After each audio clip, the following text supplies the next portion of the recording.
Hi, this is Sam Hersick, and this is my presentation for AI in the News. Today I'll be presenting on RobbingHood. RobbingHood is a Georgia Tech student's AI side project that helped him to win the RobbingHood $1 million trivia contest this year.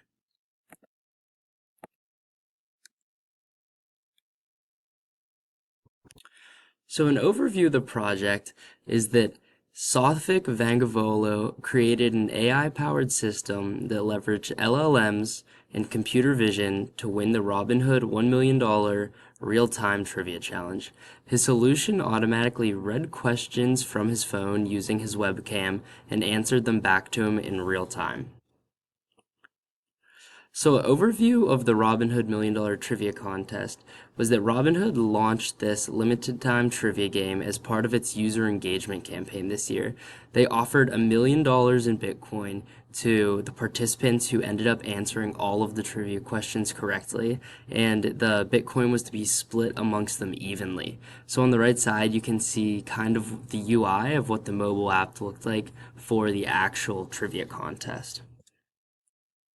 Some more of the details is that it was hosted through the mobile app and that it featured 12 finance and crypto related questions. Each question only had about 10 seconds for users to answer.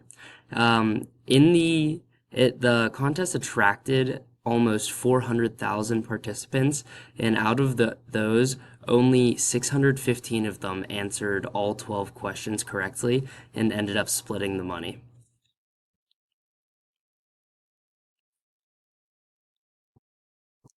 So here's a dive into the technical overview of Sothvik's system that he used to end up winning the trivia competition.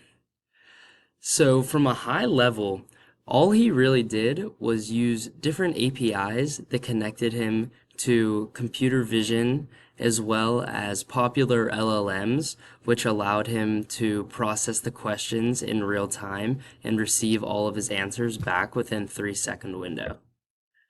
So for the computer vision part of his project, he needed computer vision so that his web camera could see his phone in real time and read off the trivia question that was asked, as well as the different multiple choice answers.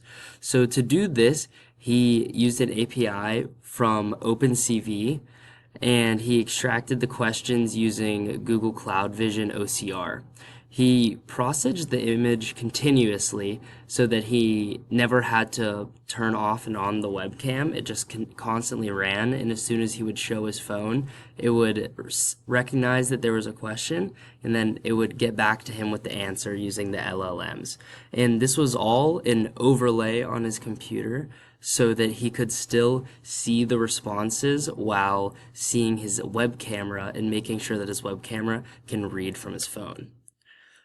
So for the LLMs that he ended up using, he used 3 different LLMs, all connected to his side project through APIs. So he used the OpenAI GPT-4, Perplexity Sonar, and Perplexity Sonar Pro. And he engineered the prompts so that every single time the webcam would read from his phone, it would give back to him very clear, decisive answers quickly.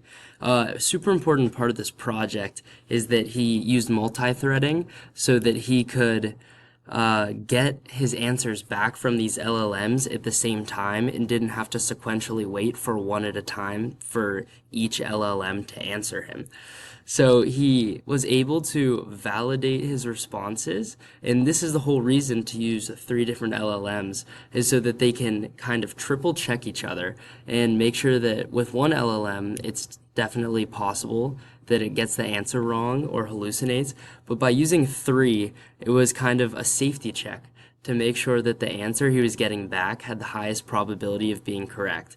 His system would take all 3 answers from the 3 different LLMs, it would compare them, and then it would tell him the unanimous answer if that was the case, or if the LLMs disagreed, it would display a message and say, check the individual responses to see what he thought was the best answer and what was most agreed upon by most likely two of the three LLMs.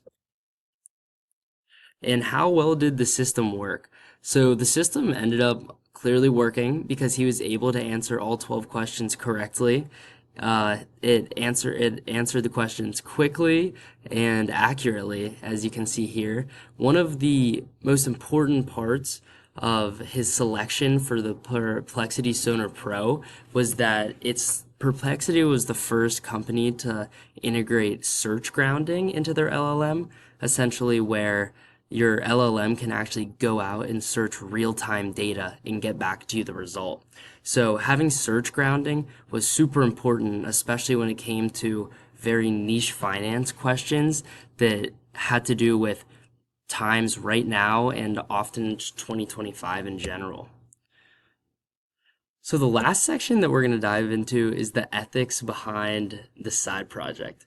So this is a fun one because clearly there's a lot up for ethical debate here because essentially all his side project is doing is cheating him into winning this trivia contest.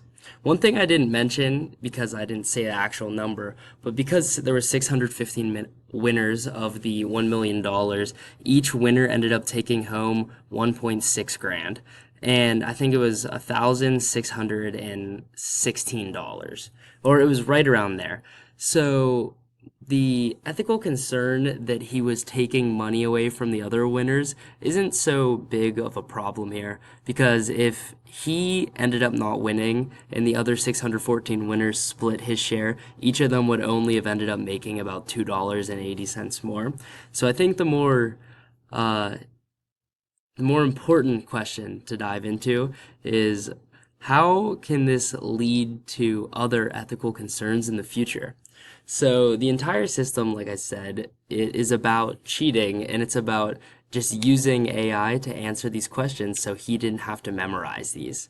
And it answered fast enough because the whole point of the trivia contest was that no one could just go on their computer and look these details up in time because they wouldn't have enough time to answer. So I think personally that this was a very interesting use of AI, and I think that he deserved to win it for his ingenuity. As you can see right on his LinkedIn post, he was able to mention some of the attention that he got from the side project, and he ended up actually getting a repost from the Robinhood CEO, showing off what he did and the ingenuity behind it. Although in another article that I read, it showed him it apparently quoted the CEO as complaining about people using AI chatbots. So both sides are understandable. It also got him a bunch of attention from different startups and companies that were interested in his creativity. I think that the biggest concern here is using similar systems in academia and cheating and having a generation that more so knows how to simply use AI versus knows how to learn effectively and process content. So, yeah, that was my presentation. I hope you enjoyed. Please leave feedback in the comments below. Thank you.